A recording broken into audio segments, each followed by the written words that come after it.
Let's take some problems based on concept of work. तो NCERT में page number 149 पर कुछ क्वेश्चन दिए हैं, वो हम यहाँ डिस्कस करते हैं। ओके, तो फर्स्ट क्वेश्चन है when do we say that work is done, मतलब कि हम कब कह सकते हैं कि कोई भी वर्क हुआ है। तो हमने देखा था कि वर्क क्या होता है। फर्स्ट क्वेश्चन है पेज नंबर 149 पर कि वर्क क्या होता था, force into displacement, F into D या S से भी डिनोट कर सकते हैं, F into S, force into displacement. तो हमने बात की थी वर्क कब हो सकता है, जब हम किसी भी ऑब्जेक्ट पर फोर्स लगाएं और वो फोर्स उस ऑब्जेक्ट को कुछ ना कुछ डिस्प्लेस कर दे।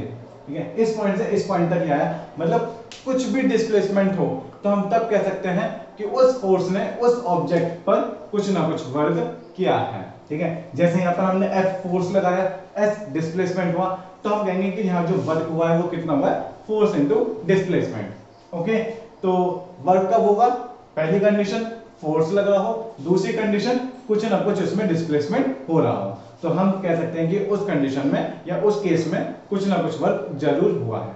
ओके, और अगर डिस्प्लेसमेंट जीरो मतलब वर्क जीरो, उस केस में अगर फोर्स लग भी रहा है तब भी टोटल इनका प्रोडक्ट क्या आएगा, जीरो आएगा, और हम कह सकते हैं कि उस केस में कोई भी वर्क नहीं हुआ even after force is applied. Okay, तो देखते हैं फिर सेकंड क्वेश्चन क्या है इसका। Write an expression for the work done when a force is acting on an object in the direction of displacement. Okay, तो क्या होगा, सिंपल ये फॉर्मूला लग जाएगा, W equals to force into displacement. कब, जब फोर्स और डिस्प्लेसमेंट एक ही डायरेक्शन में हो रहा है, अपोजिट डायरेक्शन में होंगे तो क्या आ जाएगा, यहाँ पर नेगेटिव साइन आ जाएगा। Okay, define 1 joule of work. तो थर्ड क्वेश्चन है इसका। ठीक है, थर्ड क्वेश्चन है 1 जूल ऑफ वर्क को डिफाइन करना। तो 1 जूल आया कहां से, जूल क्या है, ये क्या है, यूनिट ऑफ वर्क। ठीक है, यूनिट ऑफ वर्क, वर्क की यूनिट है। ठीक है, वर्क क्या होता है, F इंटू एस। तो हमने देखा था फोर्स क्या था, न्यूटन, मतलब फोर्स की यूनिट क्या होती है, न्यूटन, डिस्प्लेसमेंट की यूनिट क्या होती है, मीटर, और हमने इसी 1 न्यूटन मीटर को क्या कहा था, 1 जूल।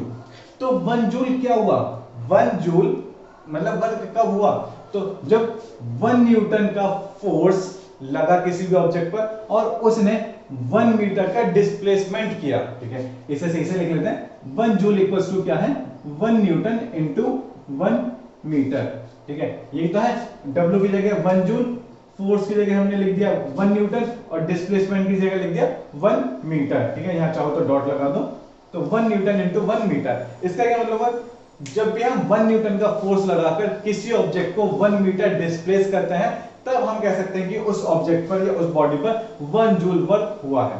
तो मतलब 1 जूल वर्क का क्या मतलब है, 1 न्यूटन का फोर्स किसी बॉडी पर लगकर उसे 1 मीटर डिस्प्लेस कर दिया, उसे हम कह सकते हैं 1 जूल ऑफ वर्क। ओके, फिर देखते हैं नेक्स्ट क्वेश्चन क्या हमारा।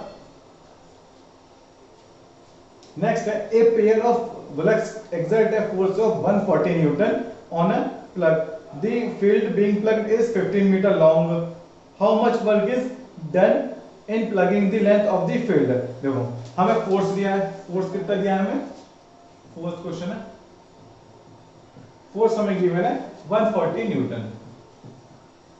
ओके, फिर क्या है, the field is plugged is, length दी है इसकी, लेंथ मतलब वही डिस्प्लेसमेंट दिया है कितना, 15 meter long. Okay, how much work is done, तो कितना वर्क हुआ, वर्क इक्वल्स टू क्या होता है, फोर्स इनटू डिस्प्लेसमेंट। तो ये कितना हो गया, 140 इनटू 15, इसकी मल्टीप्लाई कर दोगे, यूनिट होगी जूल, इतने जूल वर्क हुआ होगा उस फील्ड को प्लग करने के लिए। ओके, तो ये हमारे एनसीईआरटी का क्वेश्चन है। इसके बाद हमारा नेक्स्ट टॉपिक है एनर्जी, वर्क के बाद हम एनर्जी डिस्कस करते हैं। ओके।